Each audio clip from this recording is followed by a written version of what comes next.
اعوذ باللہ من الشیطان الرجیم بسم اللہ الرحمن الرحیم سورہ بقرہ مکیہ آیات 87 تا 96۔ ہم نے موسیٰ علیہ السلام کو کتاب دی، اس کے بعد پے در پہ رسول بھیجے۔ آخر کار عیسیٰ ابن مریم کو روشن نشانیاں دے کر بھیجا اور روح پاک سے اس کی مدد کی۔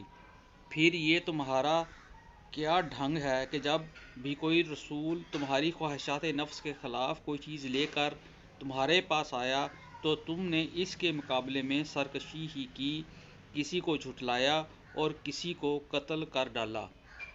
وہ کہتے ہیں ہمارے دل محفوظ ہیں، نہیں، اصل بات یہ ہے کہ ان کے کفر کی وجہ سے ان پر اللہ کی پھٹکار پڑی ہے، اس لیے وہ کم ہی ایمان لاتے ہیں۔ اور اب جو ایک کتاب اللہ کی طرف سے ان کے پاس آئی ہے اس کے ساتھ ان کا کیا برتاؤ ہے، باوجود یہ کہ وہ اس کتاب کی تصدیق کرتی ہے جو ان کے پاس پہلے سے موجود تھی،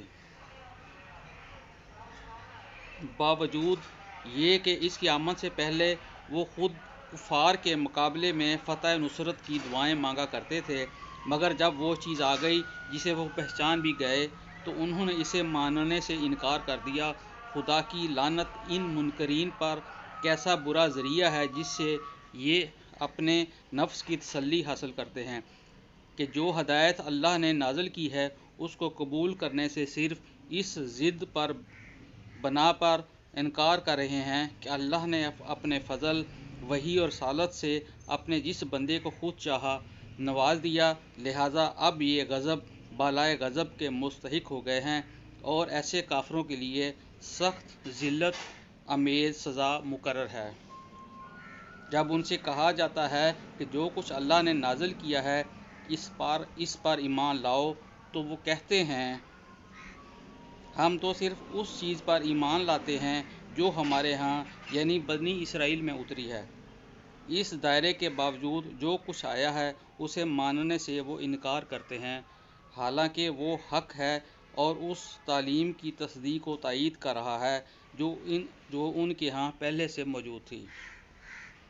اچھا ان سے کہو اگر تم اس تعلیم پر ایمان رکھنے والے ہو جو تمہارے ہاں آئی تھی تو اس سے پہلے اللہ ان پیغمبروں کو جو خود بنی اسرائیل میں پیدا ہوئے تھے کیوں قتل کرتے رہے؟ تمہارے پاس موسیٰ علیہ السلام کیسی کیسی روشن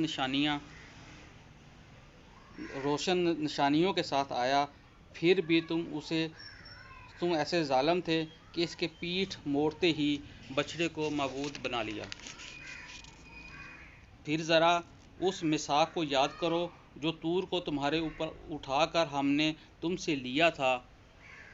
ہم نے تاکید کی تھی کہ جو ہدایات ہم دے رہے ہیں ان کی سختی کے ساتھ پابندی کرو اور کان لگا کر سنو۔ تمہارے اسلاف نے کیا کہا ہے ہم نے سن لیا مگر مانے کہ نہیں، اور ان کی باطل پرستی کا یہ حال تھا کہ ان کے دلوں میں ان کے بچھڑا ہی بسا ہوا تھا۔ کہو اگر تم مومن ہو تو یہ عجیب ایمان ہے جو ایسی بری حرکات کا تم حکم دیتا ہے۔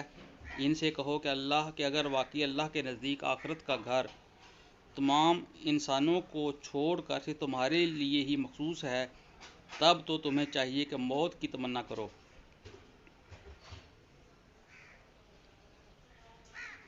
اگر تم اپنے اس خیال میں سچے ہو، یقین جانو کہ یہ کبھی اس کی تمنا نہ کریں گے، اس لیے کہ اپنے ہاتھوں جو کچھ کما کر انہوں نے وہاں بھیجا ہے اس کا اقتضا یہی ہے کہ وہ وہاں جانے کی تمنا نہ کریں۔